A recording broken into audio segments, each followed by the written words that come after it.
Independent thoughts, independent life. This is Chad Benson. We will not see the kinds of sufferings and death that we have seen over the holidays. I think we are in a much better shape heading forward. Yes, Dr. Jha, yes, much better shape moving forward. Tell me more. I think we can confidently say the worst is behind us, barring some crazy unforeseen variant that none of us are expecting to happen. Not going to see what we saw in the fall. The worst is behind us. We're in better shape. That's a win. Okay, fantastic. We win. Thank you guys so very much. Appreciate you guys listening to the show. And we've won, I guess. We always say that, and like, uh-oh. But are you seeing what's going on in India? Are you guys looking and seeing what's happening in India? How bad it is? And we're not just talking, it is beyond bad. It is, I've seen some pictures. They showed pictures yesterday and video of people. They're just, the crematoriums are outside. They're stacking bodies like it's medieval. And people are like, that's horrific. And I say, it's India. It's got a caste system, right? The rich are going to be fine. They're leaving. They're going other places. The poor, they're going to suffer tremendously.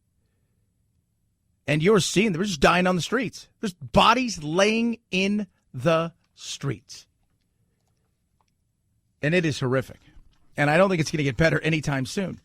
And the fact that it some of these countries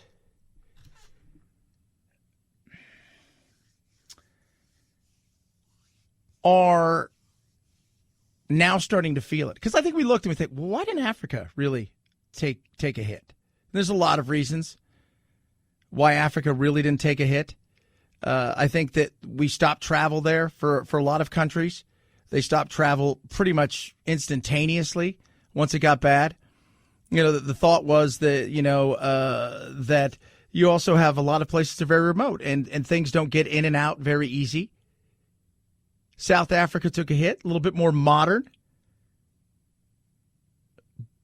But people looked at India and said, well, when's that going to explode? And they thought maybe they got by the worst of it, and they haven't. And it is going to get uglier before it gets better there. We have sent off a ton of AstraZeneca, because that's what we do. That's what we do. We're like, hey, this here, yeah, this right here, we can't use it, but you guys can. Here's the other thing: India manufactures a lot of these things, but they're not using them for their people. And until they really start to get vaccinated, I don't even know what that would even look like and how many people potentially face issues over there. But it is going to get ugly before it gets better. And some of the pictures last night were just awful. It was another world record in terms of daily infections. Several Indian states now running out of COVID-19 vaccines just before a nationwide vaccine effort was set to begin. Gravediggers working around the clock to bury victims, hundreds cremated through the night in parks and parking lots. The first emergency supplies from the U.S. arriving this morning. Yeah. So, Godspeed to them. But we've done a hell of a job. We have. The battle's still on because that's all we know how to do is fight with each other. And I tell people that because all you had to do was watch sports last night. And by that, I mean the NFL draft. The NFL draft took place yesterday. By the way, if you guys want to go look at my Twitter, I tweeted this in the middle of the show yesterday. With the first pick in the 2021 NFL draft, the Jacksonville Jaguars select Trevor Lawrence, quarterback, Clemson. Worst kept secret in sports, and you'd have been a fool not to take him. The interesting thing about the entire thing with that was it's the draft, and online people are arguing over who you should take, who you shouldn't take, and I'm like, we can't get through the day without arguing about something. You just can't. Somebody dragged me into an argument, which I didn't participate in, over something that another host said that I didn't said who wants me to hold them accountable. So wait a minute. I didn't say it. I didn't hear the other person say it. And you want me to hold them accountable. Are you insane? Yes, people are. And football last night with the draft, same thing. People were attacking each other over best draft pick, worst draft pick. We have now found a way to fight all the time, and it stops being a debate, and it has now become a situation where it doesn't matter what it is. The sky is blue. My pick was good. My pick was bad. How dare a guy do this? It is crazy. It is. But that's the world we live in now. We live in a world of people who are angry, people who are pissed off, and people who just, I think a lot of it, too, is people have been sitting around for the last year. People have. And I've always said the breaking points come. For some, it's going to be a different thing, right? It's going to be a specific thing that is just too much. And it may be something minute. For some, it was the lockdown in general. I mean, you go look at Michigan and those nut jobs who wanted to kidnap and kill Gretchen Whitmer, allegedly. I mean, they've been arrested and now they've been, charged. People will reach a breaking point. For a lot of people, it's the mask. The mask became a breaking point, right? And the longer people are in and the less that they're able to do stuff, eventually the lid was going to blow. And schools was another thing. We had a fight here at a school. This is the insanity of it. So there was a mask mandate, like a lot of places in schools. Parents took their anger out on the school board and the teachers. Now, I'm going to say this. Some of the stuff that the schools and the school boards and stuff was overdone. Saw it with my son. I see a lot of different things like that. It's frustrating. I think we can all agree.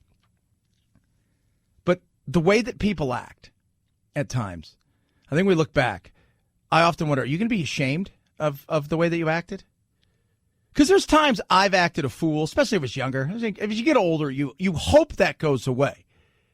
But this battle with parents became insane. Like you couldn't believe.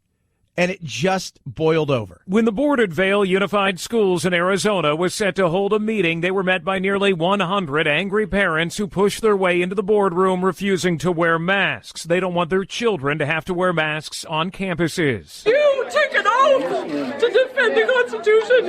Those are our children that are dying. It got out of control. The school board called 911. That rally led to the cancellation of the board meeting. The superintendent saying many in the group were from outside of the community who hijacked the meeting.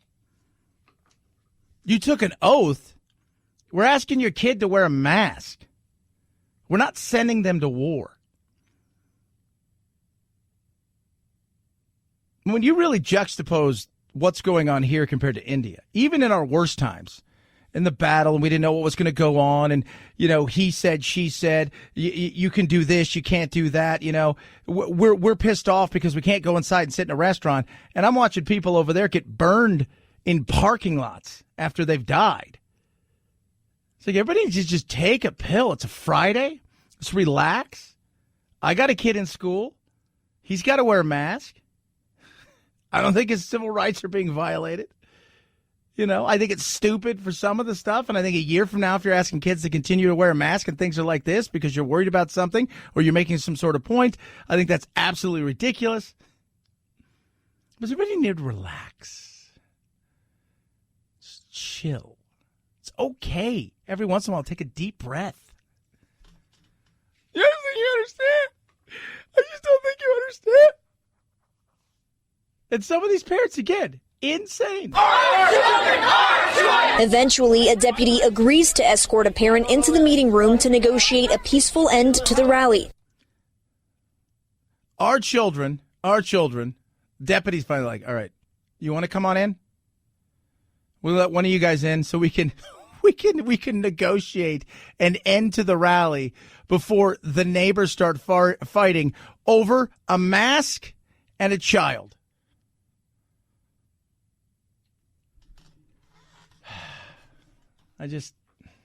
I don't get it.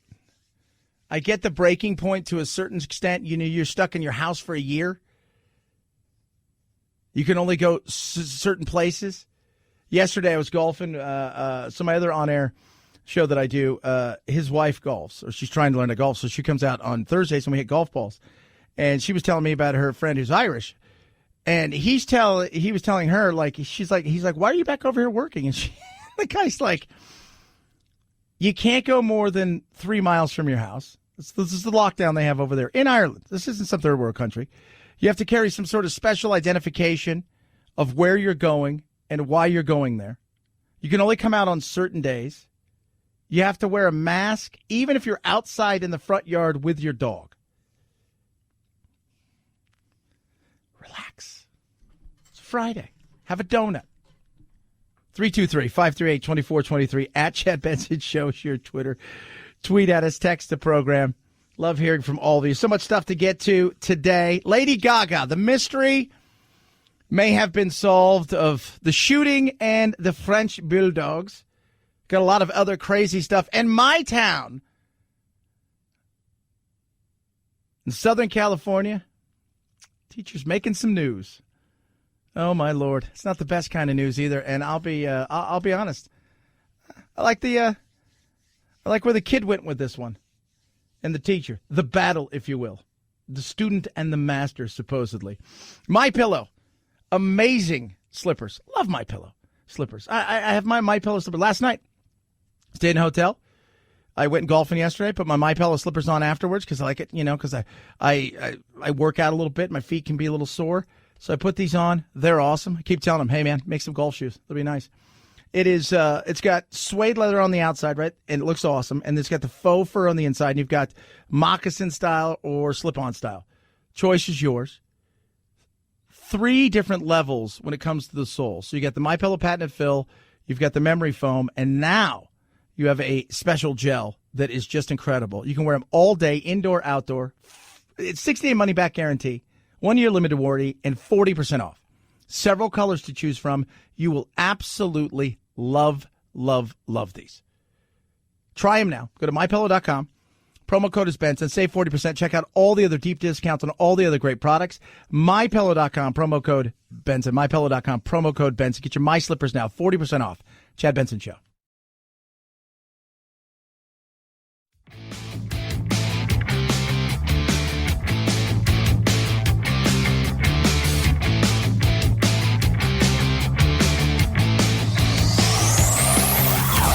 Check out our Chad Benson Show Facebook page where you can hang out or hang your grievances out to dry. This is Chad Benson.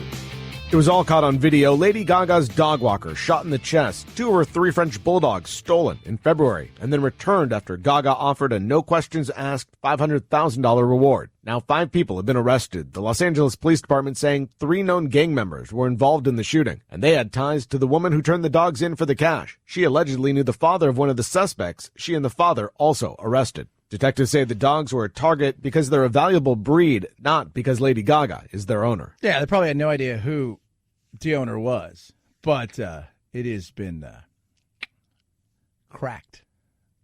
Police told Lady Gaga, don't pay this lady $500,000. Don't pay her $500,000. And I'd be like, hold on a second. You said no questions asked. It's insane that, like, again, we're living in a time at this weird world of insanity where people are willing to go out and shoot somebody over dogs. Over dogs. Because we're going to steal a dog so we could sell it. It's insane. Oh, my Lord. I just looked at that and I thought, well, this is going to be very interesting. Because the minute she turned it in, like, you knew immediately. Everybody did. Something's up here. Right? And so it's because it was Lady Gaga. They didn't want the heat. Right? It's because it was Lady Gaga that they didn't want the fact is they didn't know whose dogs these were. But then you brought the heat, right? It's like John Wick, right? They kill his dog.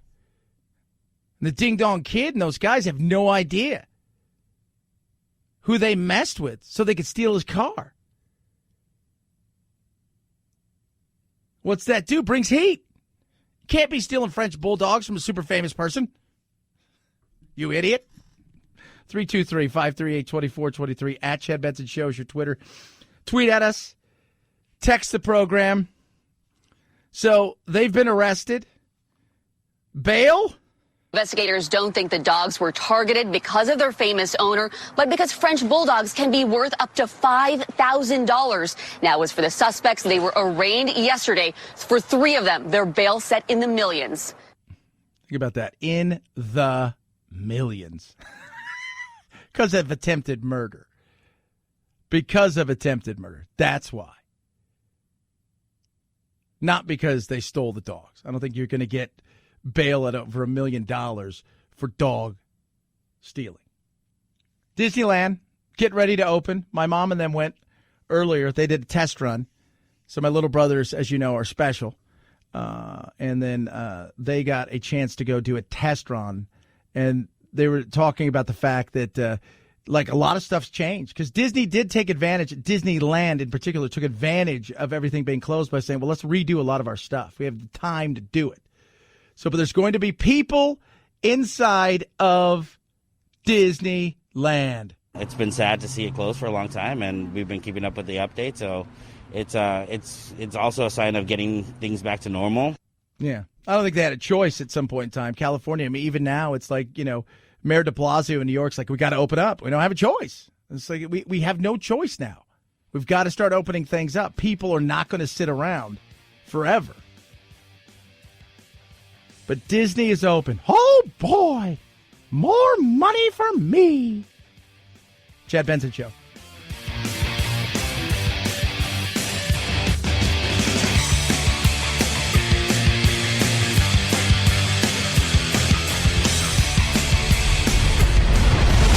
The Chad Benson Show.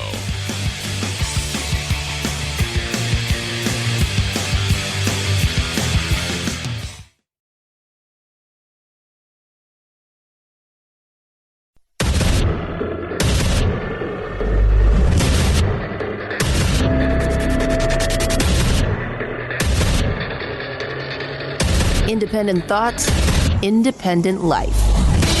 This is Chad Benson. Getting better when it comes to the coronavirus. We're moving forward. Yesterday, I was reading an article that, because we've kind of hit this level of vaccines. Now we got more vaccines than people who actually want vaccines. States are trying to do everything they can. Cities are trying to do everything they can. Case in point, Louisiana. Where did you get your first shot? I got it at a local bar. 23-year-old Brandon Bro went to a bar with friends and ended up vaccinated. It was a shot for shot night. In Baton Rouge, the Shots for Shots program came to this bar on Tuesday night where bartender Curtis Johnson had a shot waiting for him. Moderna, straight from the syringe. Well, the convenience is what spoke to me most today. The fact that it's literally 5 feet away from me. I work late nights. I've either just never found the time or just been too exhausted to go out. What have I said since day one? Convenience matters. People laughed at me when I said, put it into Starbucks. You watch what happens. Put it in places people frequent. Remember, we're now a nation of Grubhub and Uber. It's about convenience. You want everybody to get it. Figure out how you can put it on, deliver it through your phone. Everybody will be vaccinated in an hour. It's the reality of it. Everybody be vaccinated.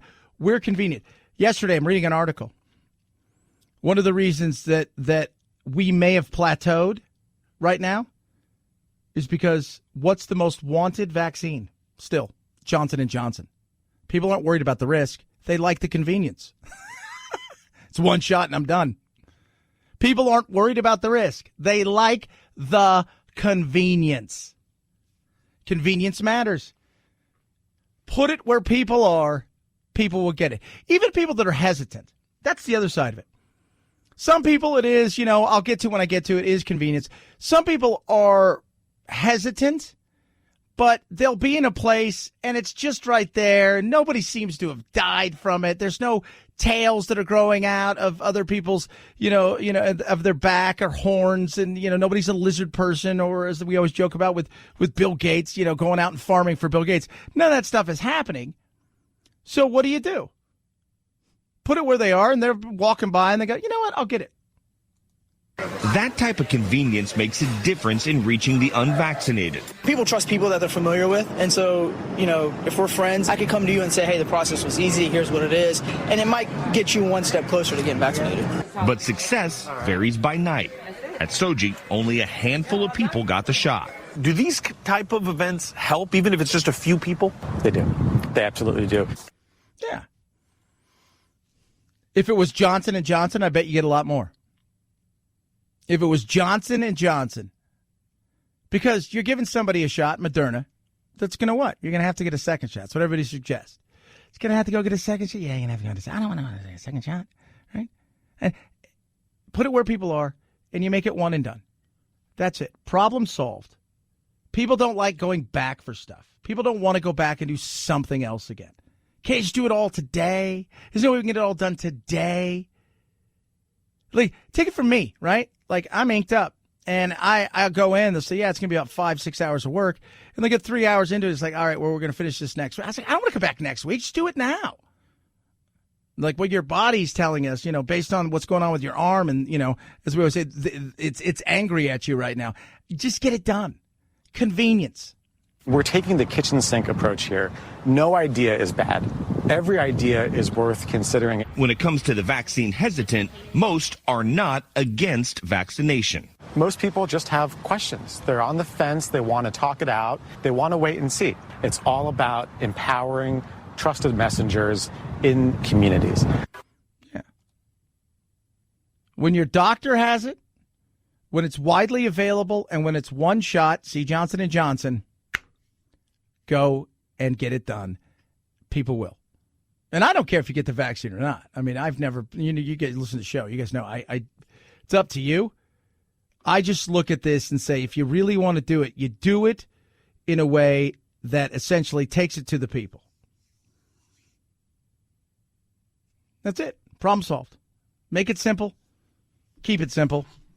Make it something that feels like it's their idea. And guess what? You'll find out how fast you can get it done. Other places they may do it. State health officials admit that people are tired of hearing from the government telling them to come get a shot. So now they're trying to move their message to new people, church leaders, so they can get that message on Sunday, and the Saturday football faithful. They want to get people involved with LSU football to try to get that message out. Keep in mind, LSU football and SEC football is pretty big down here in Louisiana. You're not a hard no. I'm not a hard no. I was a hard no initially. I believe in science and I believe in masks. I just don't know how I feel about the vaccine. There you go. Some people, there's a difference between I call him this, there's the atheist. He's a vaccine atheist. They're not getting this, period, case closed. Then there's the agnostics. Yeah, they know vaccines works. They believe in vaccines, just not sure about this particular one and how to take it. The bigger issue is going to come in a few months. And that's going to be kids. You're going to push your kid into taking it? As an adult, make my own choices. And I think we already over-vaccinate in some. My kids are vaccinated. I get them vaccinated. I don't get them all done at once. Spread it out over time. I think a lot more people are doing it that way. Allow some of those natural antibodies and stuff to grow through time, especially when it comes to not just that, but like we dip our kids in Purell now. It's like everything. You know, the fear in the future is going to be the super spreader bug because everybody takes antibiotics for everything. Oh, you got a low cut? Here's some antibiotics. You got the so. I'm not quite sure about this. I may give it a while. And for my son, he would be the first one up, if you will, because he's, when they get to the point, because they're going to do 12 to 15 maybe available soon. But I think you're going to have parents, even parents who are vaccinated, who are saying, well, why do I have to get them vaccinated if it doesn't really affect them? Well, it could. Well, woulda, coulda, shoulda. Yes, I understand that. But why do I have to do that? 323-538-2423 at Chad Benson Show is your Twitter. Tweet at us. Text the program. Love hearing from every single one of you. SCOTUS and free speech. They're hearing a case right now that has to do with a cheerleader. A cheerleader who posted something on her Snapchat. And this has a lot of repercussions because she's 14. She was pissed off that she didn't make the cheer team. Varsity. Put her in JV. So she kind of did flip the bird, blank this, blank that, and they suspended her. The school district lost in local court, went up to 3rd District. They lost there. Now they're at the Supreme Court, and it's just a very interesting situation, especially when it comes to kids. What kind of free speech do kids have? You go back, and there was free speech back in the day of political moments being met with speech in a way that the justices have reminded everybody. So in a 1969 case, the Supreme Court upheld the right of high school students to wear black armbands in protest of the Vietnam War, which led to their being disciplined by their school. And the court said that discipline was unconstitutional. Students do have some First Amendment rights, but they can be restricted when the school decides that the expression somehow substantially disrupts the learning environment of the school. Yeah, except for the fact that she went on school campus. She went home. Justice Breyer, and you can usually tell by the questions they ask where this thing's going.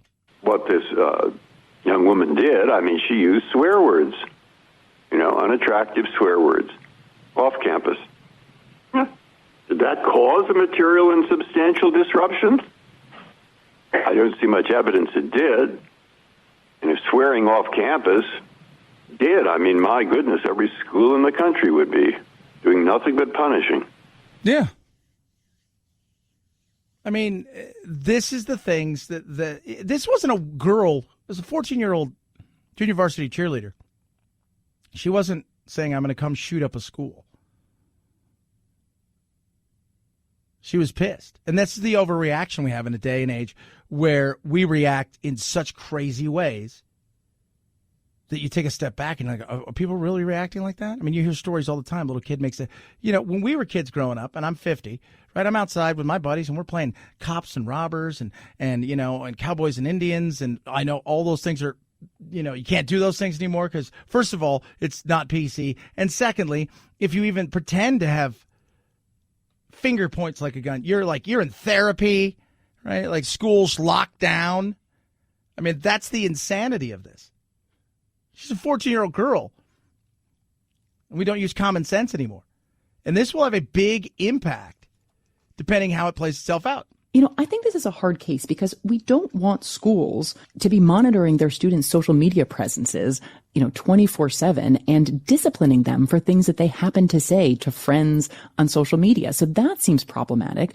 On the other hand, it seems really troubling that schools would be powerless to discipline students for things like bullying, harassment of other students or teachers just because it happens via social media and outside of school. All that could impact other students' experiences and the learning environment. Yeah, but she wasn't bullying anybody.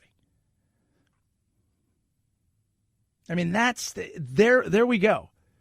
She wasn't bullying anybody. She wasn't saying, you guys better watch out. I'm going to come get you. She wasn't threatening anybody. She was pissed that she didn't make the varsity team. She sent something out on Snapchat and with her finger flipping the bird saying, F softball, F cheerleading. Where I feel this is, it's like they're almost trying to monitor people's feelings. It's a little scary, kids. But based on what Justice Breyer asked there, I think that you kind of get a gist on where this thing's going. Don't be surprised if it's 9-0. 323-538-2423. At Chad Benson Show is your Twitter. Tweet at us, text the program. Love hearing from all of you. Master class. Every day I watch something new on Master Class. Go through and do a couple lessons. What it is the greatest teachers of the best things that are available to you to do, from comedy to interior design to cooking to everything in between. And they're teaching because they are the masters. They're not people who teach it and never done it.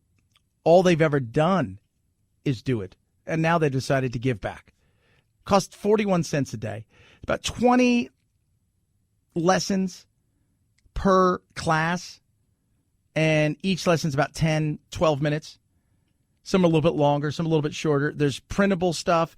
There's workbooks, all kinds of things so you can follow along. So maybe you're thinking one day, I would like to take my hobby, writing, photography, and take it to another level. Annie Leibovitz, photography. Shonda Rhimes with writing, and Malcolm Gladwell. You've got like cooking with Wolfgang Puck and Gordon Ramsay, and comedy right now. I'm watching a lot of stuff with Steve Martin, and it is great. Check it out for yourself. Save an extra 15%. You will not be disappointed. Go to masterclass.com. It's code Benson. Save big, an extra 15%. It's 41 cents a day. You are going to love this. Masterclass.com, code Benson. Masterclass.com, code Benson. Save yourself that extra 15%. Chad Benson Show.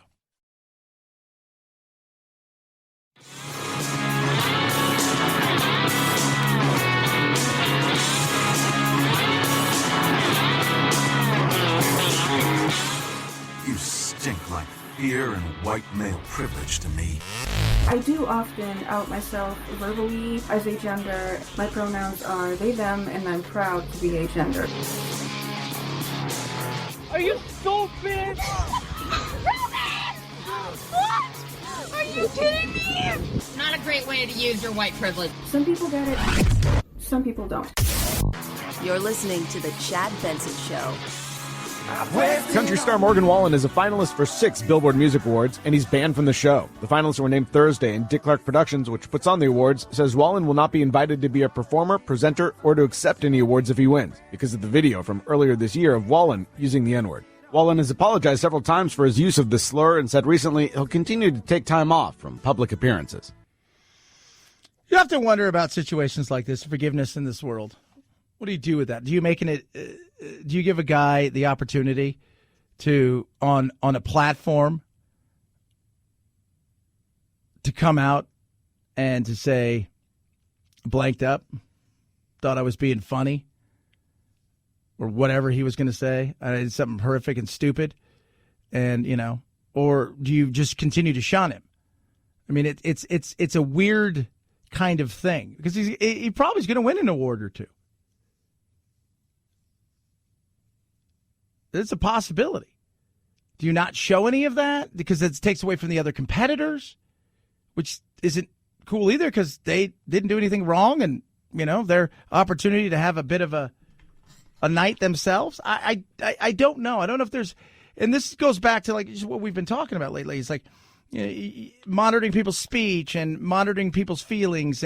But one thing we always, talk about, I call it punishment culture. Other people call it cancel culture. A lot of it's punishment culture. People want to punish other people for something. And I sit back there and think, the forgiveness is amazing. Like, if you hold on to stuff, that's not good. But the average person doesn't care.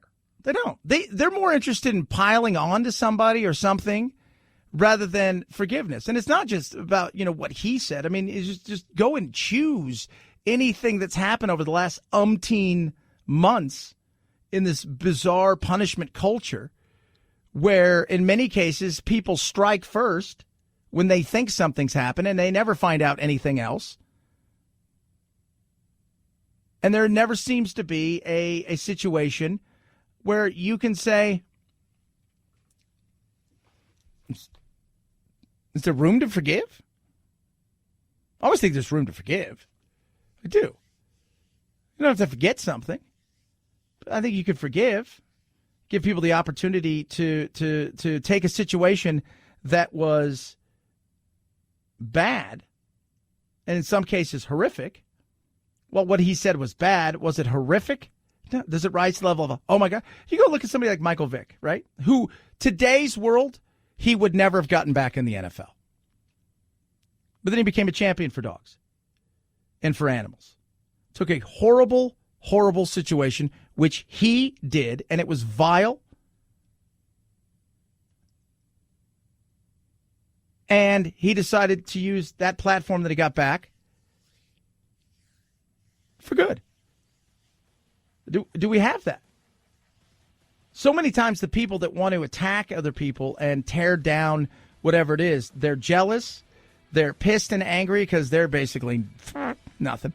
And it's more about punishing them. But the people that are affected by it, as far as who supposedly was directed at or the animals themselves, you know, you sit back and you go, okay, well, what have you done to help move this thing along, the conversation? I think forgiveness is something we should start looking at more. Just me. Chad Benson Show. This is the Chad Benson Show.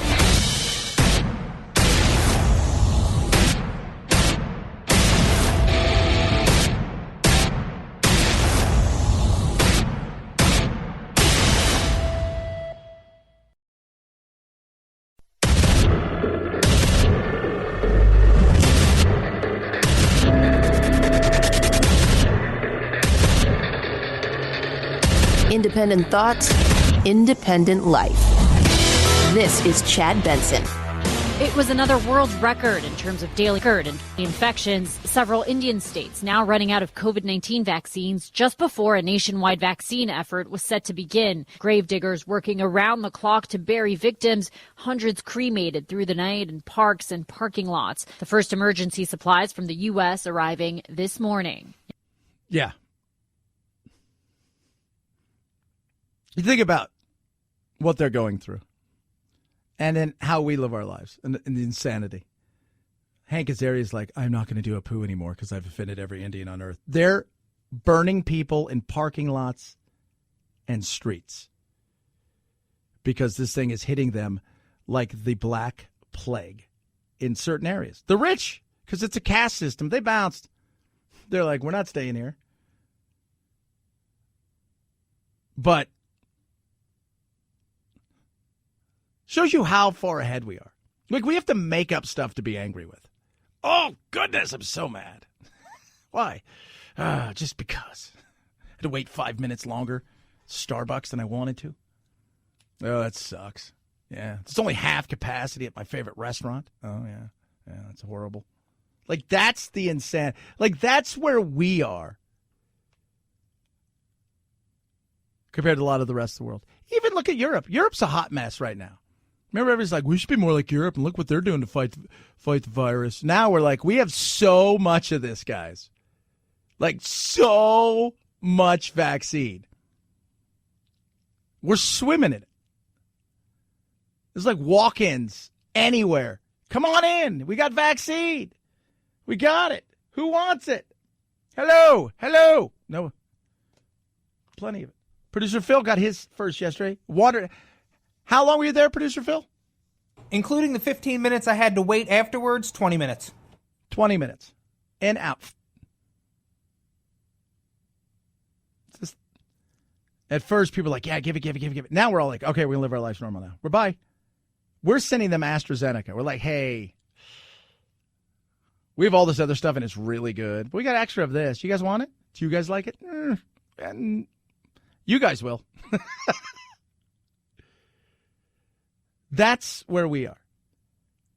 So blessed we are to be in this country. Here's so many people bitch about, oh, America's this and America's that. You know what we are? We're an ass-kicking nation that is that beacon on the hill. That's the reality of it. We have a lot of disagreements, and so much of it is about stuff that doesn't matter. It just doesn't matter. I don't know how many people are, I mean, as bad as Brazil got, and it got bad, it still is. I don't even know what this is going to look like in India. So think about this for a second, right? We're pissed off about wearing a mask, which is stupid at this point in time. I think for a lot of people, when you go out and you get the vaccine and the theater of it all and the politics, and part of that is because we always think that somebody's trying to pull one over on us. And at times, I just think that they enjoy the fact that they have some sort of power and they feel like they're, but, and you've got people over there who are dying in great numbers on the street. Like I said, I'm watching a report last night. There's a reporter from CNN. He's walking around and it looks like he's on the set of Game of Thrones. They're burning all kinds of stuff. What are those? Bodies. Gravediggers are like, their arms are falling off. They're so tired. And we're today celebrating. For 412 days, our park has been closed. And throughout that whole time, with virtually no days missed, this color guard has raised that flag in honor of our country and to provide some sense of hope that the Disneyland resort could open up again. Oh, boy. Give me your money. I'm back, baby. Florida never shut down. Florida's like, we're just doing stuff. That's it. We're Florida.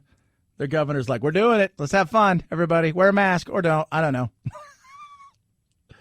It's just, it's, so you need to take a step back every once in a while and go, all right, you know what? We're like, this is super first world problems. Like, we have super first world problems. People are mad.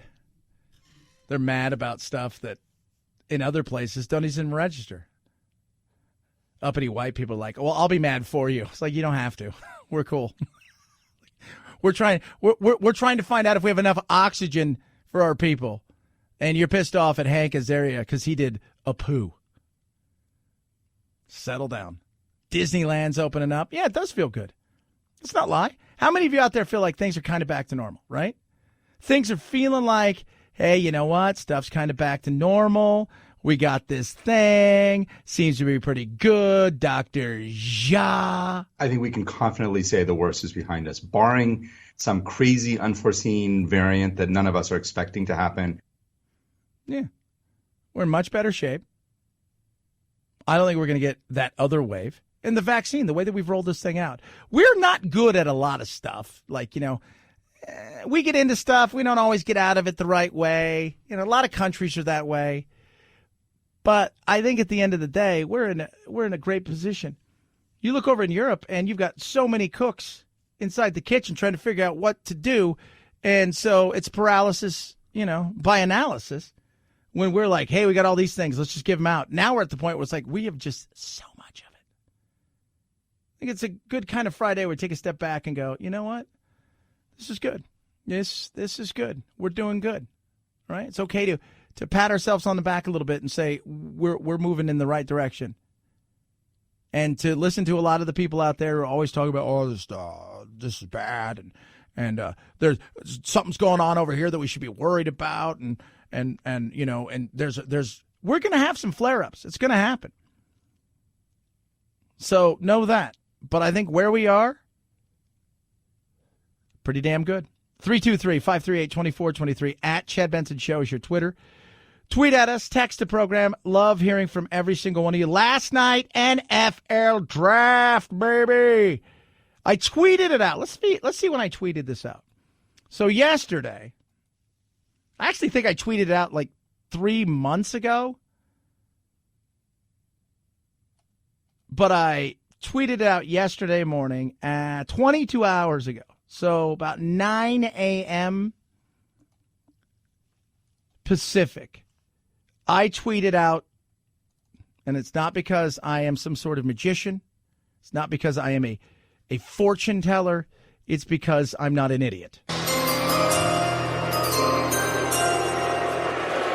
With the first pick in the 2021 NFL Draft, the Jacksonville Jaguars select Trevor Lawrence, quarterback, Clemson. There you go. Quarterback, Clemson. Trevor Lawrence. Not a shocker.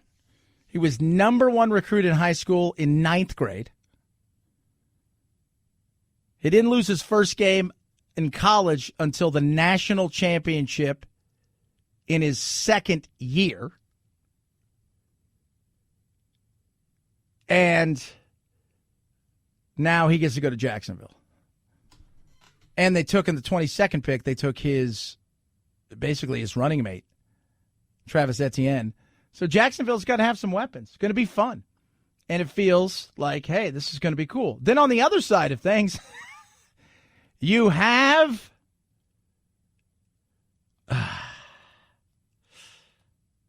the always unhappy Aaron Rodgers. That guy is never happy, right? He's never happy. Yesterday, middle of the day, everything starts popping. Guess what? He don't want to be there. There are other members of the organization that don't know if and when Aaron Rodgers will show back up in Green Bay. He's going through a lot of change in his life right now. He's engaged to be married. He hosted Jeopardy during the offseason, has a lot of hopes, a lot of different dreams, and I don't think he's particularly happy right now being in Green Bay. And I think this dates back, ironically enough, to the draft last year, when not only did the Green Bay Packers draft a quarterback, but they traded up to draft a quarterback. And not only did they trade up to draft a quarterback, but they didn't tell him in advance that they were drafting a quarterback. And Aaron is one of those people where he feels slighted. You saw it when he was drafted. If you've ever watched the draft when he was drafted, go back. He thought he was going to be the number one pick. He slid all the way down. I mean, and he was pissed, and he's never given that up. He's never let that go. But he's kind of a prickly person anyways. Never seems to be happy. He doesn't have any relationship with his family, right? And now he's getting married to a Hollywood actress. She won't live in Green Bay. I think anybody wants to live in Green Bay. Oh, for sure you do. No. So, of course he wants out.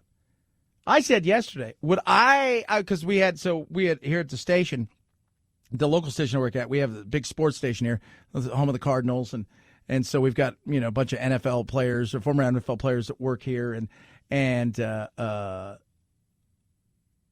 said he's getting married to Shaylee, the actress, right? Like she didn't want to live in Green Bay, right? And the Green Bay is not Boston.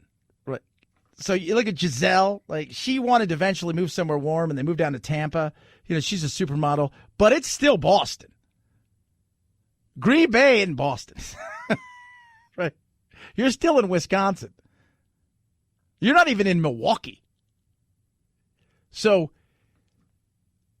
I said, you guys got to take that into account. And I said, the other thing is, I think, honest to goodness, if they came to him today from Jeopardy and they say, we would like you to do this full time, I think you'd say, okay. I don't know if he loves football anymore. I don't.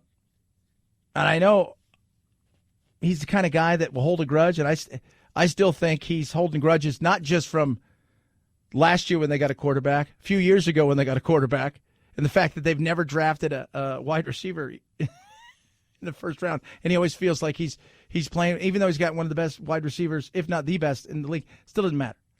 Something about him. 323-538-2423 at Chad Benson Show is your Twitter. Tweet at us. Text the program. Home Title Lock. Tell you what, people say, people really steal titles? Absolutely they do. 110%. 110% they do. There's a guy who stole 150 titles. And they're not stealing titles. They don't care about your house. You know what they care about? The equity in your house. Because they siphon that equity off. By the time you realize it, it's too late. You're spending tens of thousands, even hundreds of thousands of dollars over several years just to try to get your title back. Because all those banks and everybody knows they've loaned money to people on that title, and you're like, well, that wasn't me, but you're in that house, and that's the collateral we use. So you protect yourself with Home Title Lock. It's simple and easy. They'll alert you to anything that's happening with your title. Right now, you go to HometitleLock.com. Use code radio. You get 30 days free protection. Enter your address. See if you've been a victim. See if somebody's already tried to do it or has done it and you don't even know about it. HometitleLock.com. Use that code radio. HometitleLock.com. Code radio. Chad Benson Show.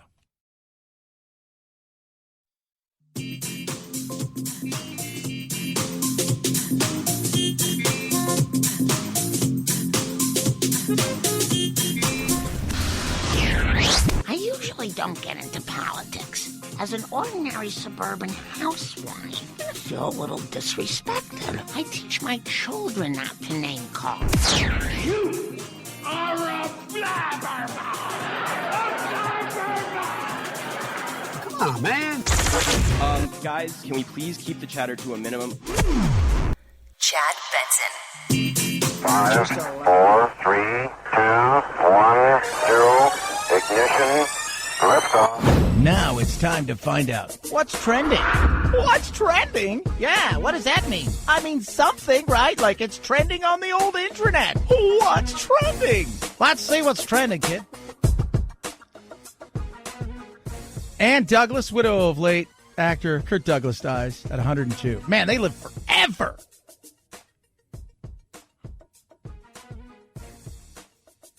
Forever. What do you live to be, 100 and something? Good genes, I'm telling you guys. Aaron Rodgers yesterday on Google. His little, I don't want to be here anymore. I want to go to Green Bay. Most searches in the last 24. That's exactly it. And a lot of NFL. A lot of NFL. Tim Tebow apparently is working out for the Jacksonville Jaguars. That's pretty cool. I think it's pretty cool. He wants to be, this is a guy who just, all he wants to do is compete. He's the kind of guy that you could go out with your buddy and you're going to be like, hey, dude, let's play some golf. And you'll beat him because he's never played before. And then 3 weeks later, after 4,000 lessons, he wants to take you on again. Now you might be a tight end. If I'm him, just be a fullback. A catching fullback. Israel, dozens of people were crushed to death in a stampede in Israel. It's a religious festival that took place, and I don't even know how many. They were up to about near 50 when last count. Hundreds injured as well. It's the first big mass thing they've done since COVID. Head over to Twitter. What do you have? Matt Getz. He's awful. I think we can all agree on that. He's not, Chad. He's a hero for everybody. Apparently, there's a bombshell letter that says he paid to have sex with minors. Did he? Or is the guy that they've got in their crosshairs, is he willing to say anything if it may get him less trouble with the feds? That's the way I've always looked at stuff. That's why stuff like this, you ask so many of these people that are have prosecuted, and they say, you know what, it's not as great as you think having some people, because you're giving them something. And a lot of times what they do is they'll say and do things, they'll embellish stuff. And I'm no fan of Matt Getz, but you got to let it play out, right? You let it play out and see. That's what you can do. You let it play out and see. If it's true, then he's in trouble. If he's I can't stand him though. Of course, you guys have heard many occasions that he and I have gone down to. We went down to with Andy Biggs down to the border on a few occasions, and let's just say not a fan. If you were going to go, what's white privilege look like? I'm like, that guy. Well, really, it looks like Gavin Newsom. But if you were going to have somebody as a picture, either one of those would be fine. 323-538-2423 at Chad Benson Show is your Twitter. Tweet at us, text the program, Chad Benson Show.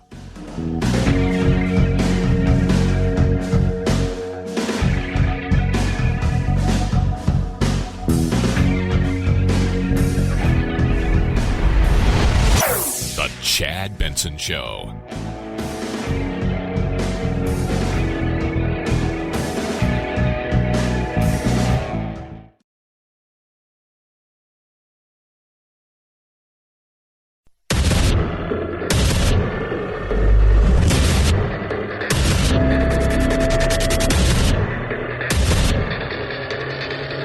Independent thoughts, independent life.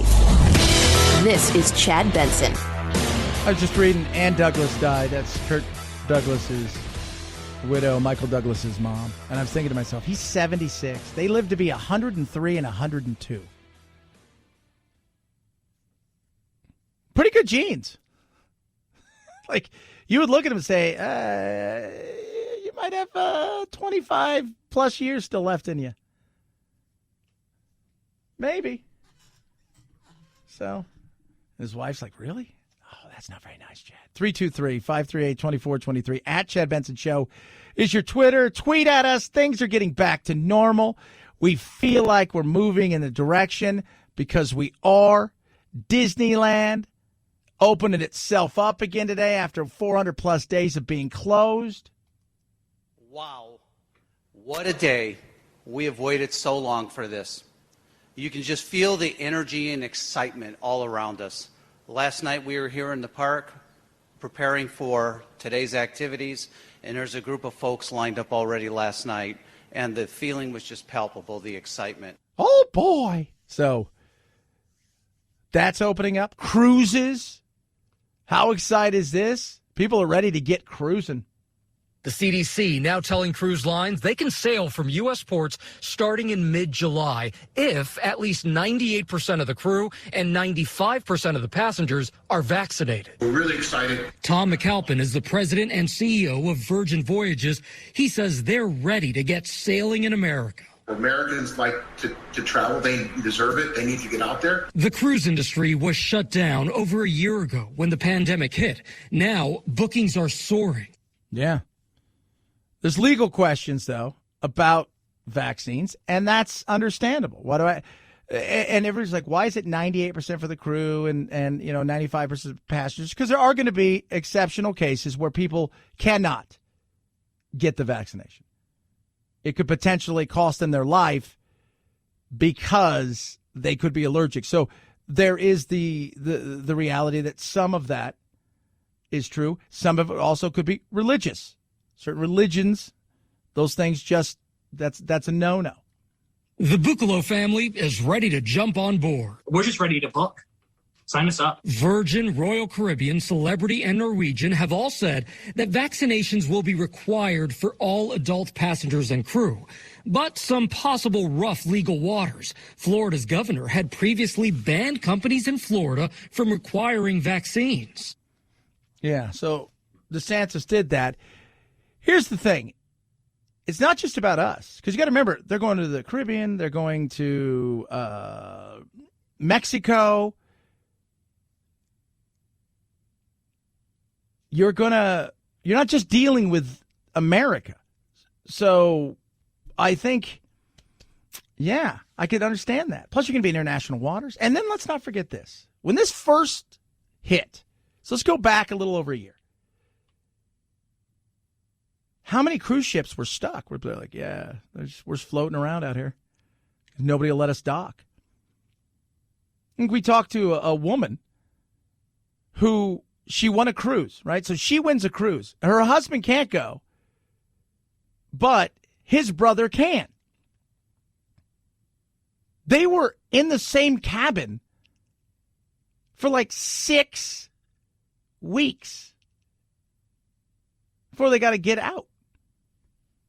I bet the brother was stoked. But the husband was stoked. Ah, man. Could you imagine that? Did anything happen?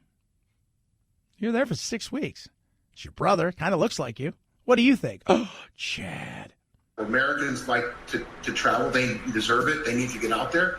And they love cruising. Cruising has very high satisfaction rates, great value for money. And we're super excited that we see a path forward to begin sailing later this summer. They do like cruising. I love cruising. It's awesome. I do. I've been on a lot of cruises. But that norovirus, that's the thing that always worries me. I don't worry about, a rogue wave or our ship sinking, or I worry about the norovirus. Because vomiting and crazy explosion diarrhea on a ship sounds like no fun. But this will be interesting to see how this plays out, because you've also got travel, and travel is going to be up big time. People are itching to go places. People are itching to get back to Europe. The Europeans are getting ready in some places to start allowing Americans to come back over. Why? First of all, they need the money. Right? They need the money. Europe is trying to figure out how they can, get themselves back to a point where they can start welcoming people while they're still having flare-ups, and they're doing a horrible job at vaccinations. Italy's still a hot mess. Germany is going to God knows what. I mean, they're having protests and riots, no more lockdown. You get Boris Johnson, who was in trouble this week, who essentially said what we said when he came out. Remember, he comes out about a month and a half ago, and says, we're moving forward. We're going to take these steps. And when we do, there is no going back. And he was caught saying, essentially, there won't be another lockdown. And even if that means, bodies essentially, again, paraphrasing, start to pile up. Got to move forward. Because once you take that step, it's like jumping out of an airplane. There's no I want to go back. It's too late. So we're doing this at this point in time. I'm just not doing it was like, are you going to travel? You know what? It's the mask, man. I'm telling you guys. I can't do 5 hours on an airplane in a mask. I just can't. It's and it's stupid. I've been vaccinated. I've had it.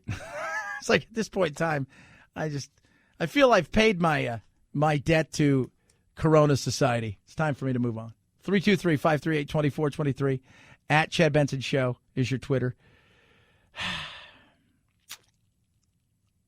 Let me tell you something. Florida is a place. It's great. It's an odd place. It's a fun place. It's a crazy place. People hear me up and down the coast in Florida. I love it. I love visiting it. But when stuff happens, you don't even have to ask where it happened. Right? Now, I live in the crazy AZ, which is we're the Florida of the West, but we're still amateurs comparatively. This, though, well, let's just say fun stuff happens at Publix in Florida. It's video that has a Miami police officer under investigation. The officer appearing to pound the head of a homeless man during an arrest inside the Publix at Biscayne Boulevard and 17th Terrace. 58-year-old Willie Barber was accused of helping himself to some chicken and eating it on his way out. According to the police report, when the manager asked him to pay up, he dropped an F-bomb and said, "I am homeless. I don't have any money." So that's how it started. And it's an ugly look. Cops come. He goes on in and starts eating. And this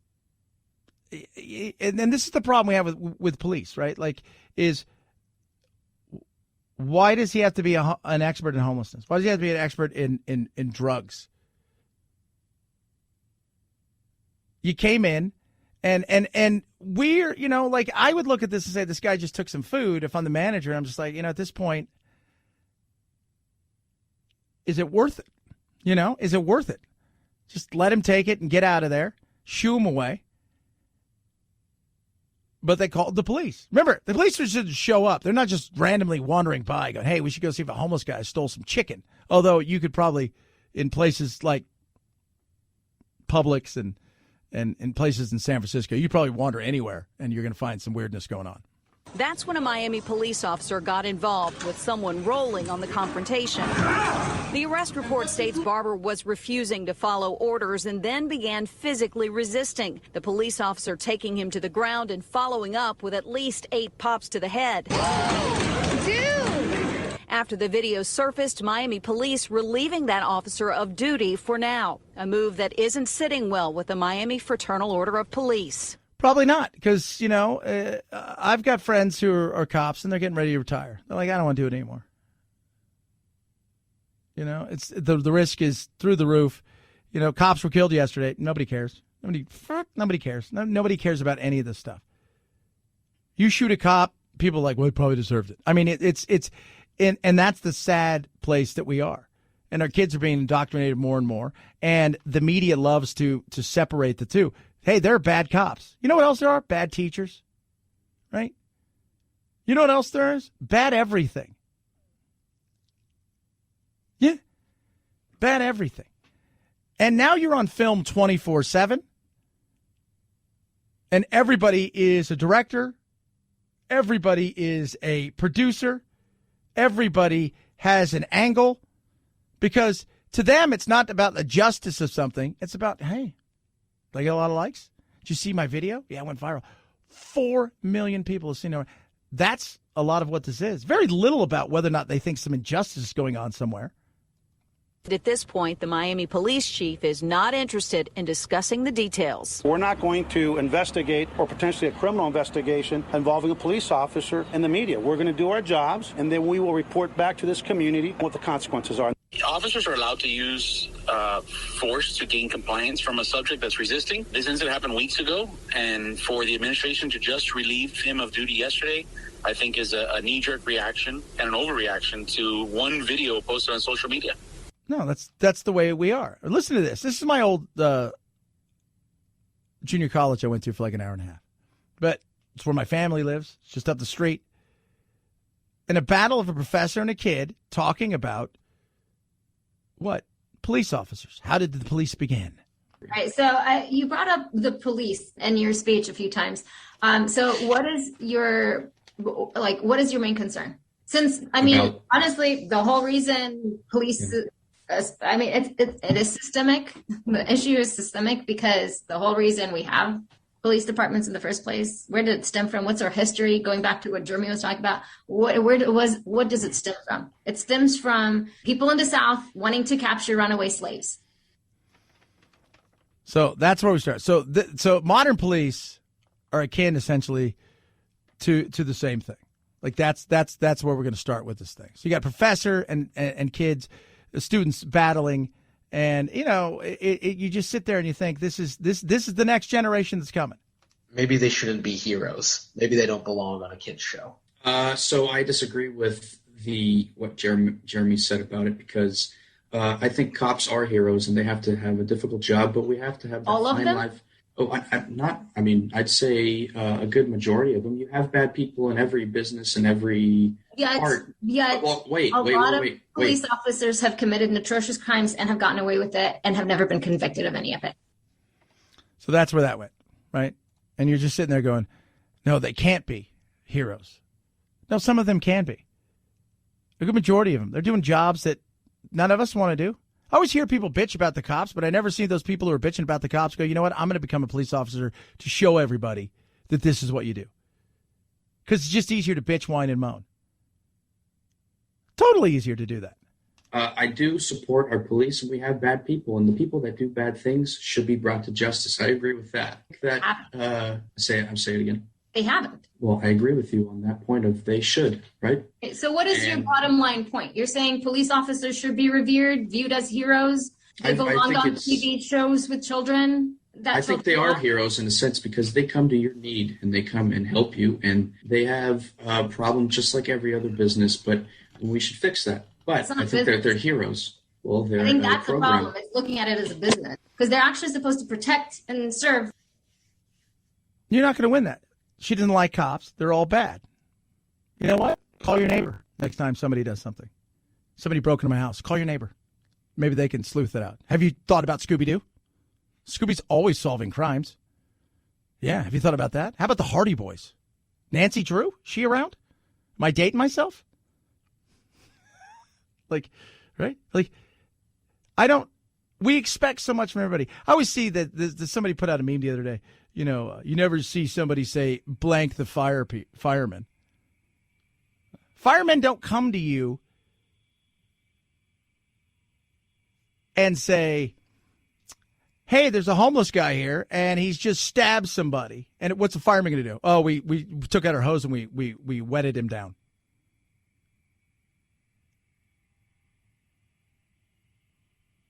Cops have a tough job.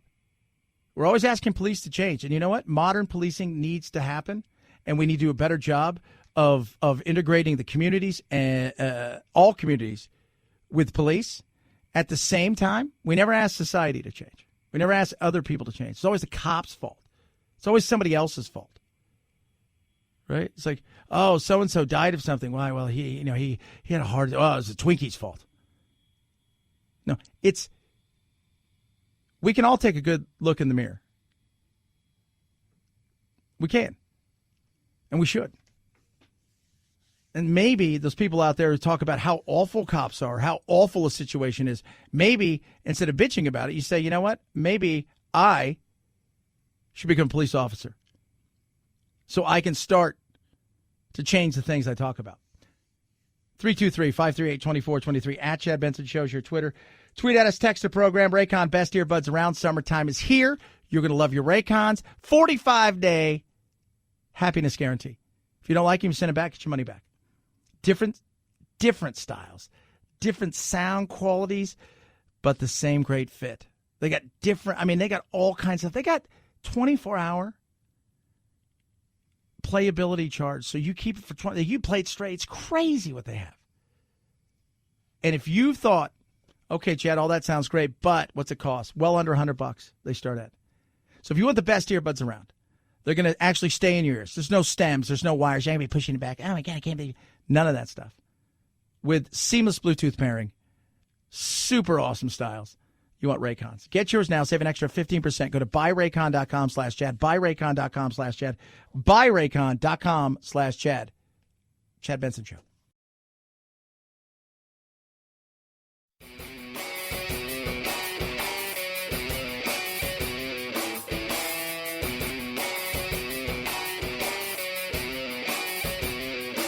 Being antisocial sucks. Hang with Chad's friends on Facebook, The Chad Benson Show. And if you just need some alone time, head on over to Twitter at Chad Benson Show.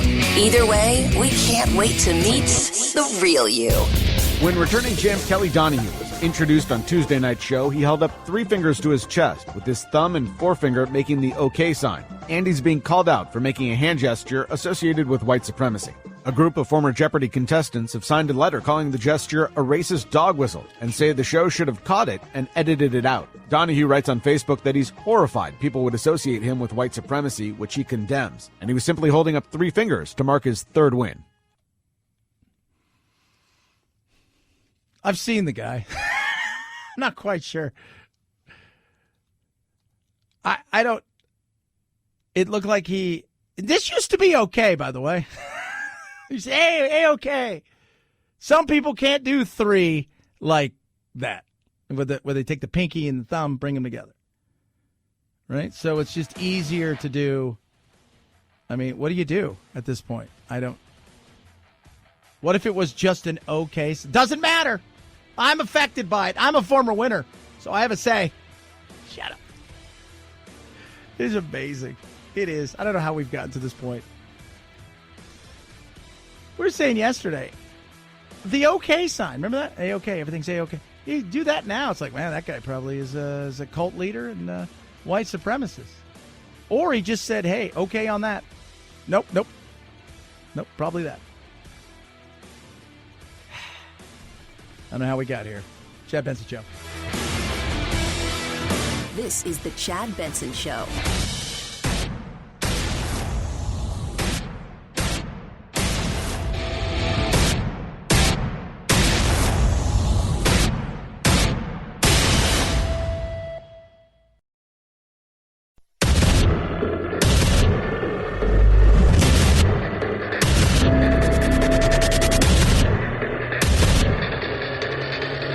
Independent thoughts, independent life. This is Chad Benson. And so the White House, President Joe Biden, has now set this pretty ambitious timeline here. He wants to get this through by May 25th, the 1-year anniversary of the death of George Floyd. That is really record pace for really getting anything done in Congress at a time where it's very rare to have 2 sides on the same page. Yeah. It's going to be very interesting to see how Biden goes at all of the things he wants. You know, the other night he came out and he rolled out a lot of different things. Lots of money.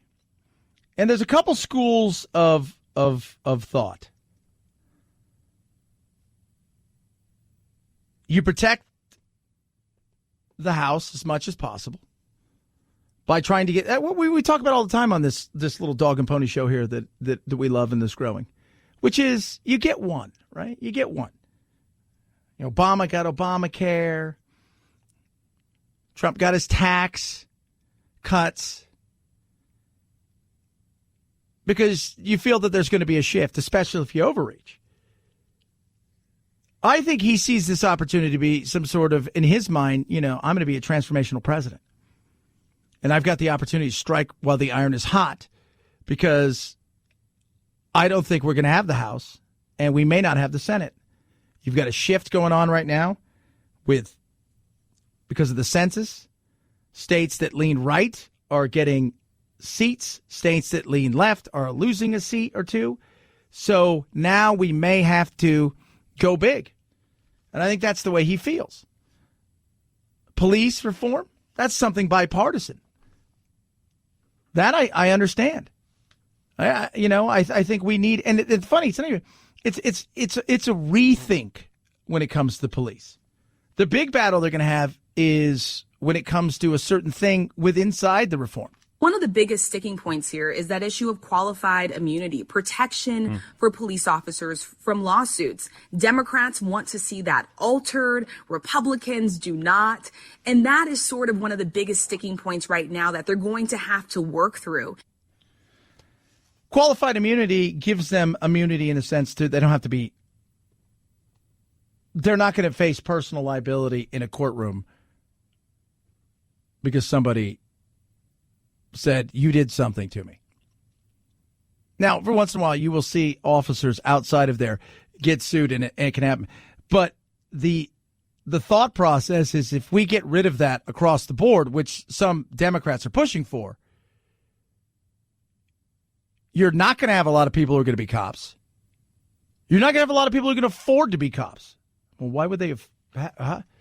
You're going to have insurance at that point to be a police officer. Not health insurance, liability insurance. Yeah. Like car insurance. Cops aren't going to be able to afford all of that stuff. So there's where some of the battles are. Like, I think it's a perfect example of how I think we all kind of agree there's some stuff here that we want to modernize police. I want to give police more weapons. I want to give police more tools, smarter weapons. Weapons that will help them, if you will, de-escalate. That could be through conversation, through bringing in outside resources in situations you know are going to be tense. Weapons that can help monitor in certain ways. Not only police officers, what's going around when somebody arrives at the scene. So as to protect the police officer and he or she's liability, because that's what a lot of this is about, is qualified immunity. And then on the other side, to give the public the opportunity to go, I feel a little bit better about this. I am feeling better about this. I feel like that there's things happening. And also to give them things that are less lethal, but will get a job done.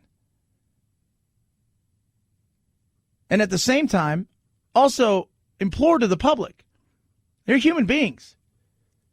Will they once in a while make a mistake? Yeah, but if you go and look at the numbers comparatively across all of the interactions of police and us, the mistakes are minute comparatively to how many interactions we have.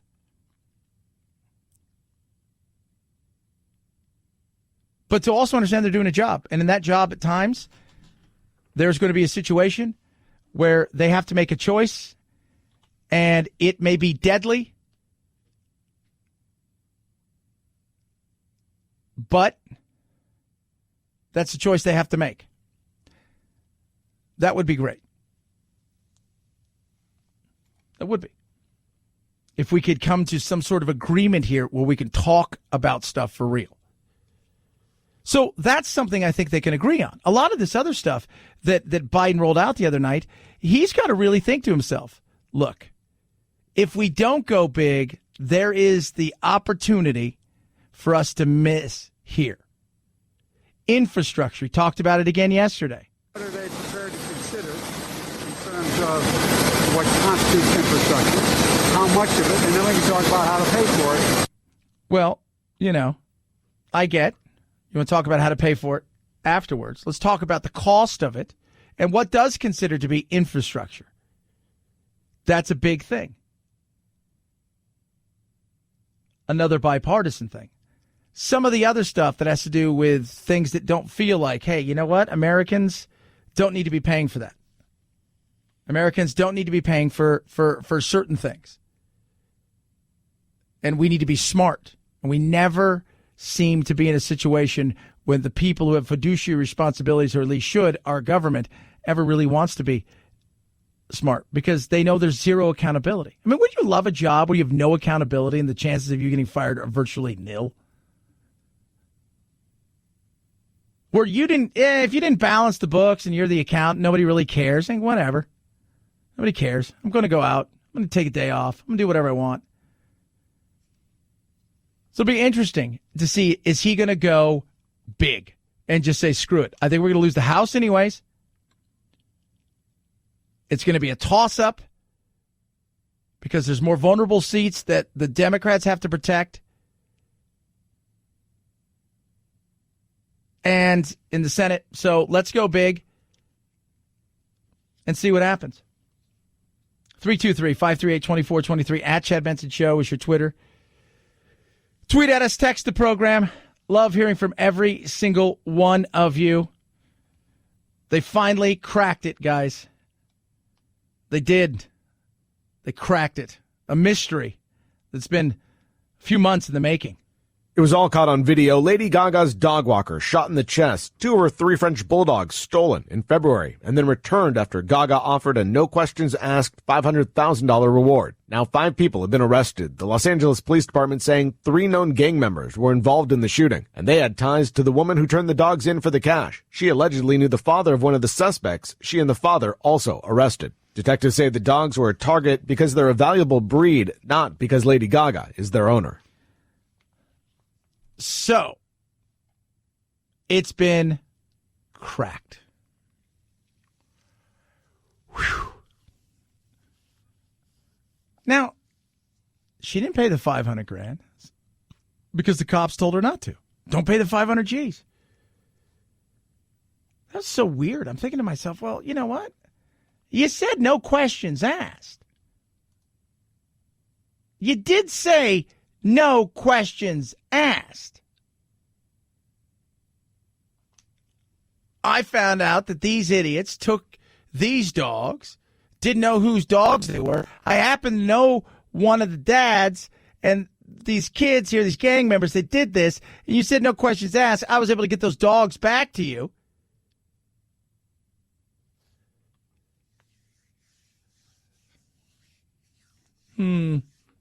I still think it's an inside job. Chad. Once you heard it was, if it wasn't gang members, I would really believe that it was an inside job. If it wasn't gang members. But once the gang members come in, I don't think her dog walker has a lot of gang affiliates. You never know. You never know. Plus, he got shot, man. If you see the whole video, like we were talking about earlier, producer Anthony and I were talking about it earlier, it's like he's in the streets screaming, and people are like, why? You know, and you can see all these comments when you watch it, like, why don't people helping him? Because people hear shots, they hear somebody screaming. Very few human beings decide to run into situations like that. Normally, they do what? They run away from it, especially at night. Especially at night. We're getting back to normal, people. I just want to let you guys know this. It's happening. It's happening today. Oh, boy. Wow. What a day. We have waited so long for this. You can just feel the energy and excitement all around us.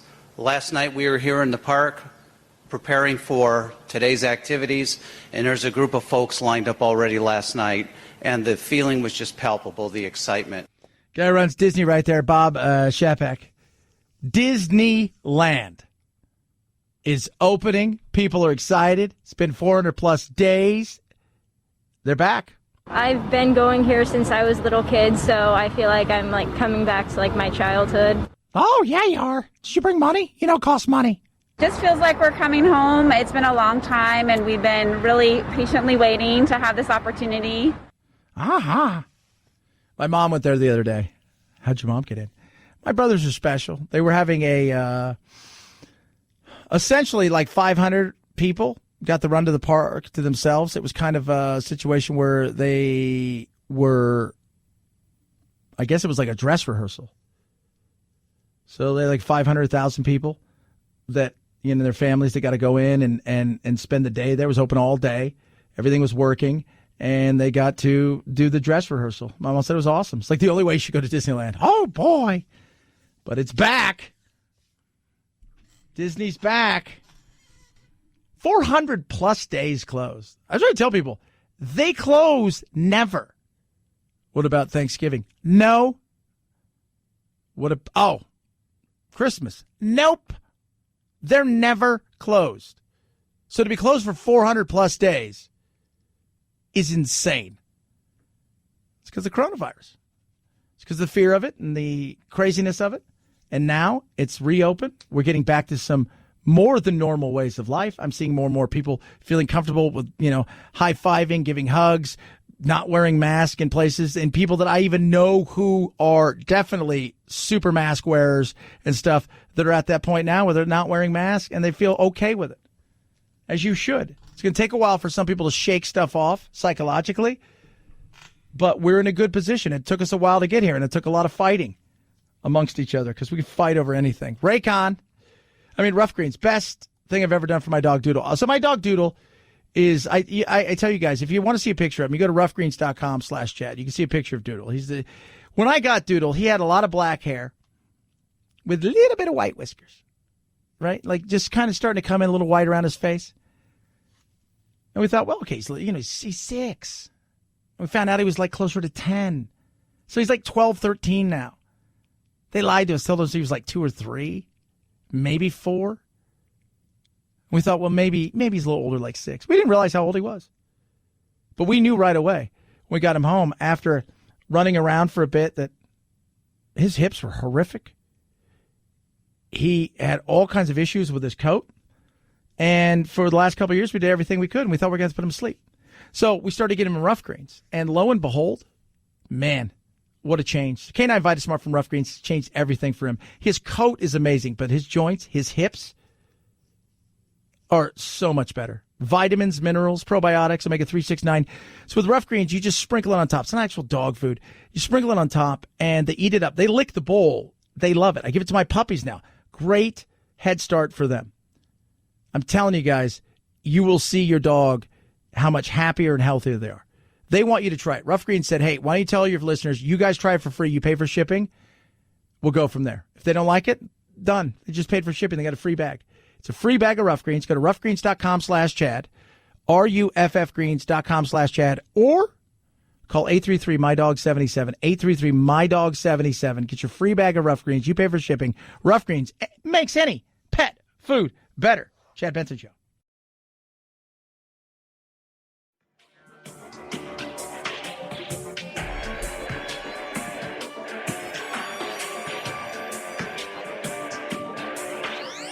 Warning, no snowflake zone.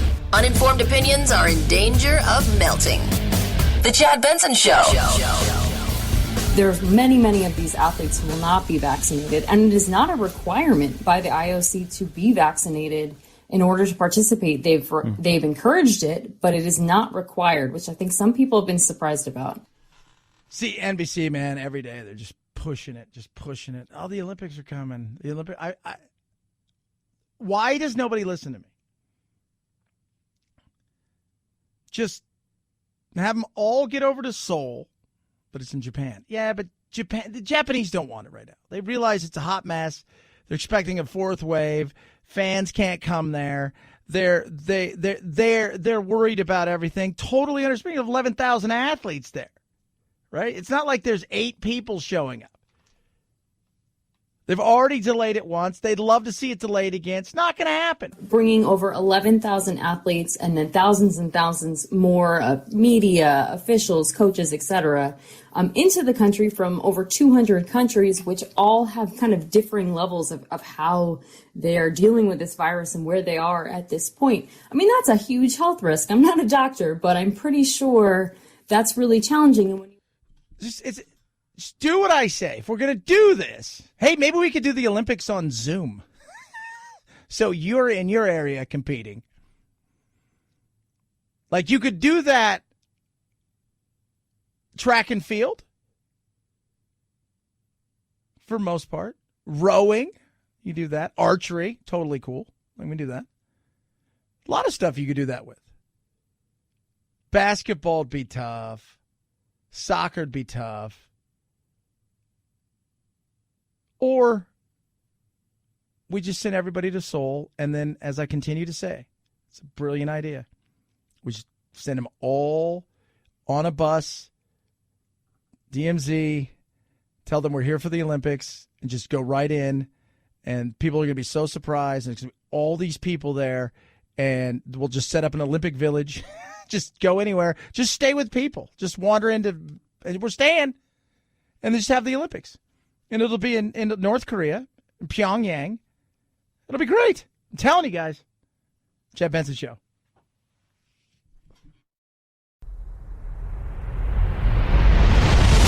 The Chad Benson Show.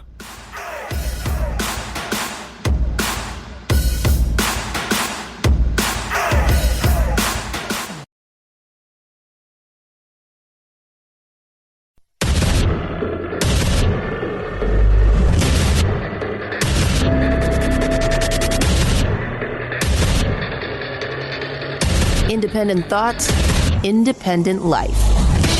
This is Chad Benson. When you let children act like children continuously, you have issues. Especially when those children are adults and they're doing adult things that are costing people lives and costing people money, costing cities tens and tens and tens of thousands and hundreds of thousands, in some cases millions plus. Case in point, we talk about this. You know what's funny is phrasing, right? Like, and the way that you put something out there, how you phrase, how you say it is so important, because that's how you can shape a conversation, right? Pro-life, pro-choice. Gun rights, gun control. Defund the police, modernize the police. It's like, whoa, those things are, that matters. You know, during the last year, we've had so many, mostly peaceful protests. If the right does something and something happens, what took place at the Capitol was awful, horrific. You're not going to get me in any way, shape, or form to come out and say and protect any of those people who did what they did. Do I think some of those people wandered into the building just with everybody else taking pictures because they thought, ooh, but there were people out there who pushed through and you know, it was ugly and it was nasty. Entire summer, though, last year, all the way through, we saw places like Seattle and Portland just bend down and say anything you want. And people are leaving. Police are leaving. Minneapolis is the same. Ted Wheeler, who is the mayor of Portland, along with many of the other leaders there, allowed all this stuff to happen. And now they're at the point where they're like,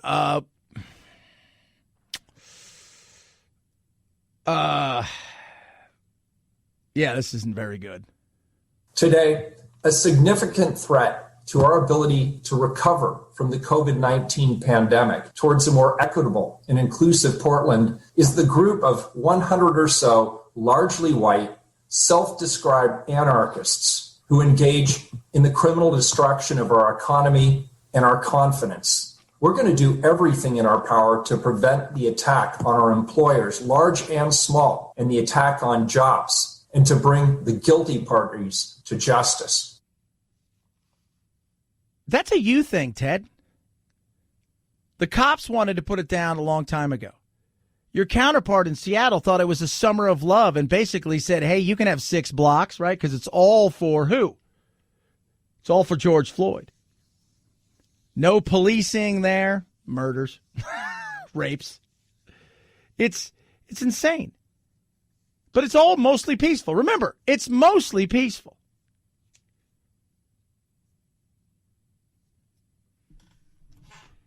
It's mostly peaceful. It doesn't matter, right? It's like, and let's not confuse protesting with rioting.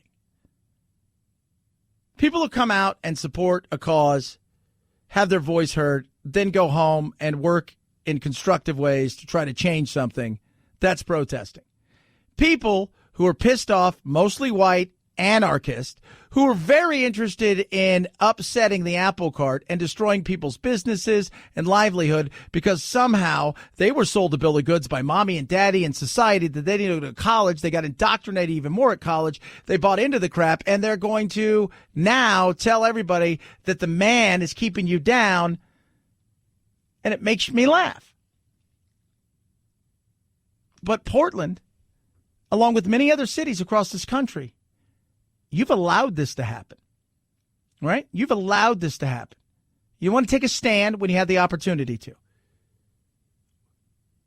From Baltimore, where they're just like, let him be, to Minneapolis, to St. Louis, to all of these things. And I bring this up because yesterday, and I hate to date myself, and I had to almost go, whoa, it's 29th anniversary of the LA riots. And I was in the riots. I had to work. My mother had a company. I had to work. They tried to shut it down as much as possible. But there wasn't a lot. And it was a battle. It became us versus them. But eventually it just became get what you can, destroy everything.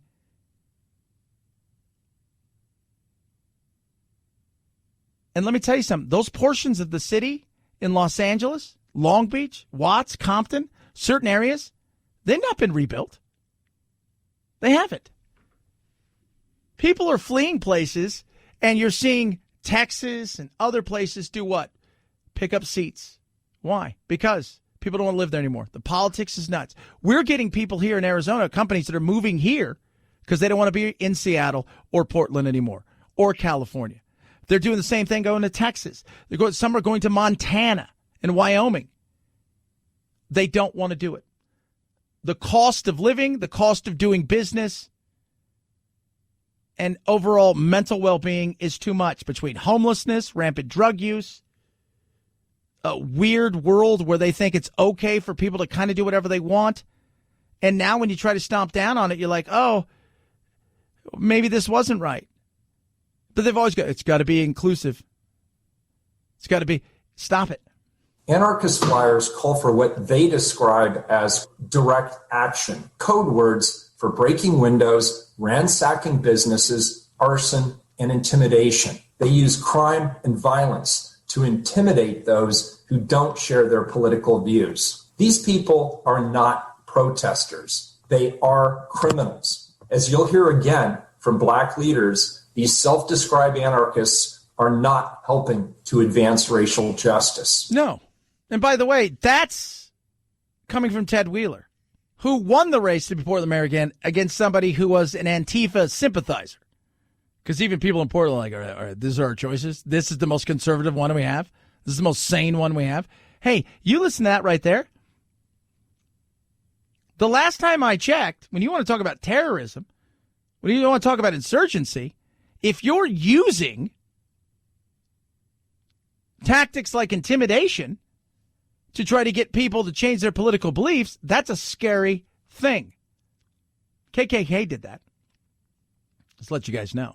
And that's why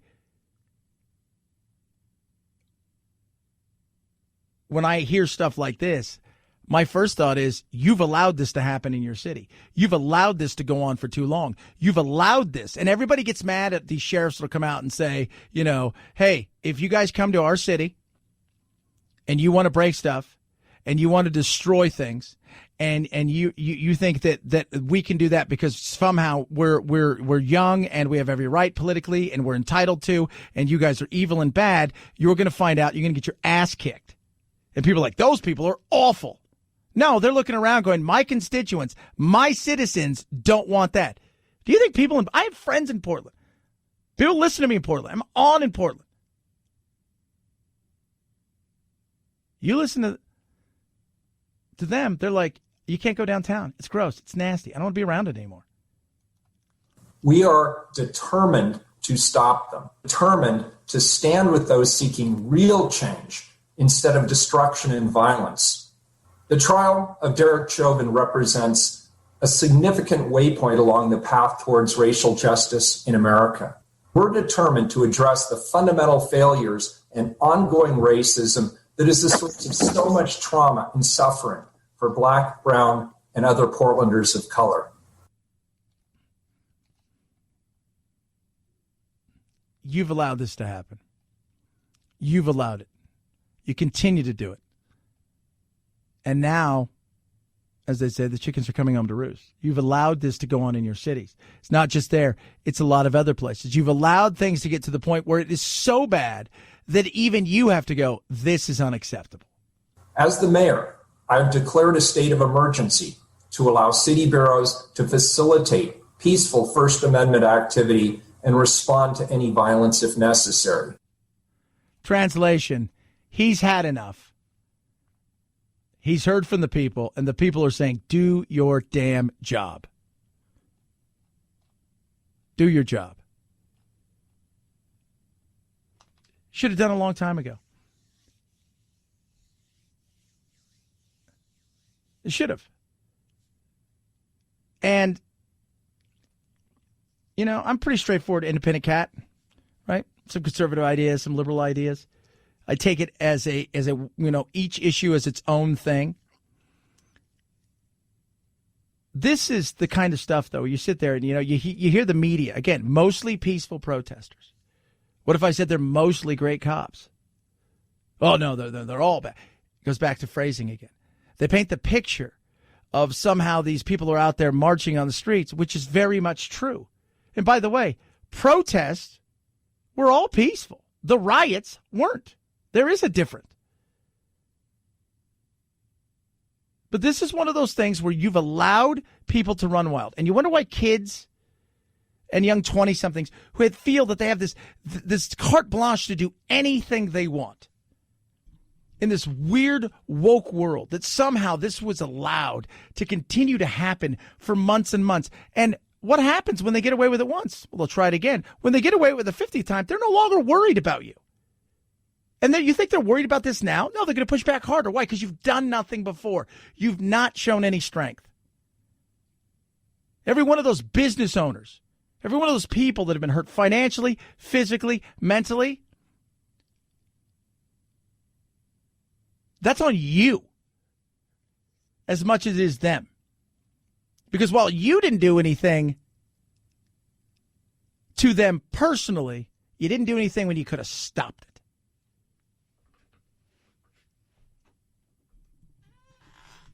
You want to get people on your side?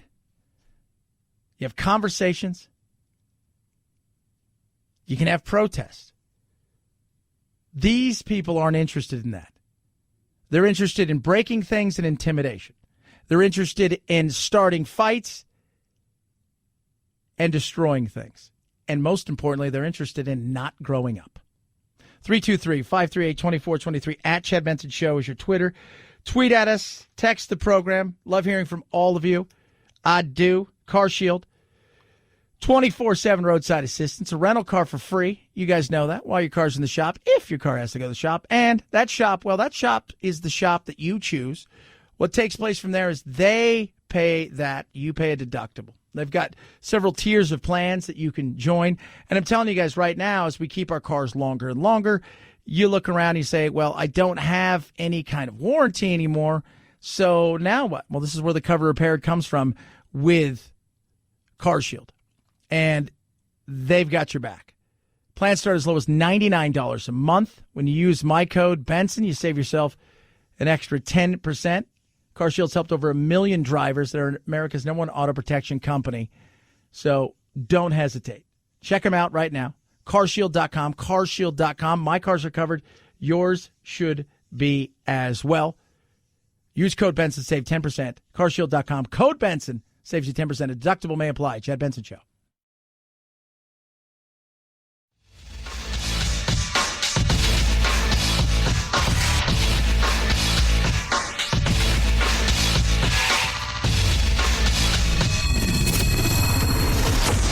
At Chad Benson Show, where we reach across the aisle and occasionally poke someone in the eye. I'm just happy to be back home. 400 plus days. Yeah. We used to come 3 times a week. Yep. Disney reopened its gate 411 days it was shut. I think day after Kennedy it was shut. I think maybe the day after 9/11. Disney just never shuts, but it's been shut for well over a year now. And it is open for business. Open for business. People are excited. People got to go in there and just loving it. This is the brightest moment yet in the pandemic, and the reopening of Disneyland today is so fitting for that moment. Yeah. One of the city officials there. So, my family went the other day. They thought it was amazing. They thought, wow, this is the best thing, because there was nobody there. If you've ever been to Disneyland, I'm going to tell you guys this. People who are locals and who have passes, or used to, because they don't do passes right now for people. They've refunded their money because, those things will eventually come back. But you knew when you needed to go. It's like, okay, when do you go to Disneyland? When's the best time to go? September, October, overcast, rainy days. Brilliant. Monday, let me tell you something. In and out on rides. Oh, it was awesome.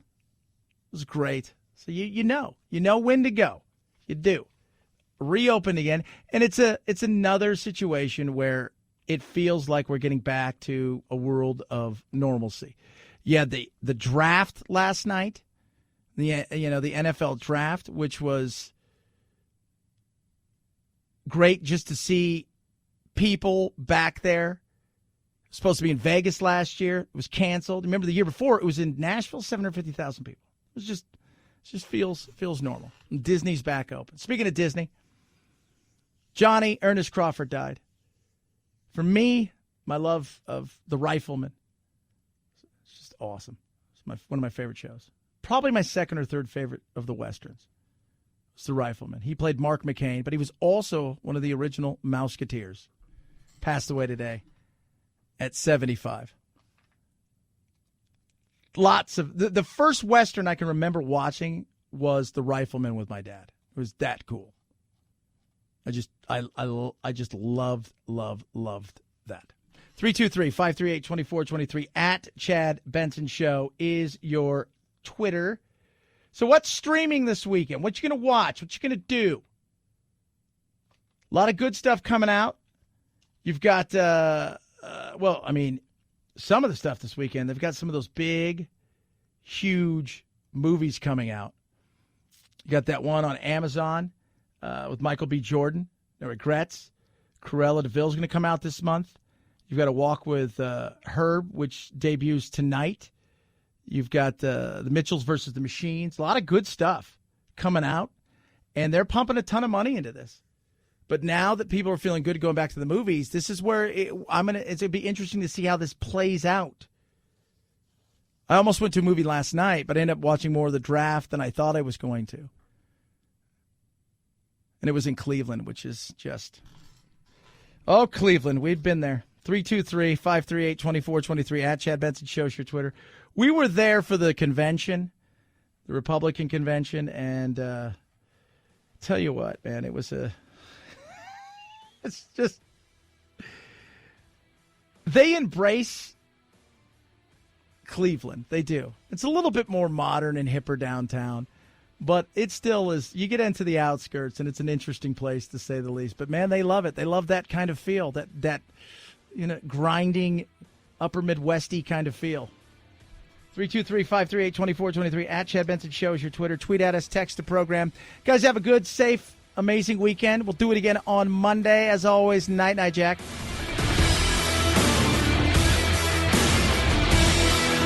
This is the Chad Benson Show.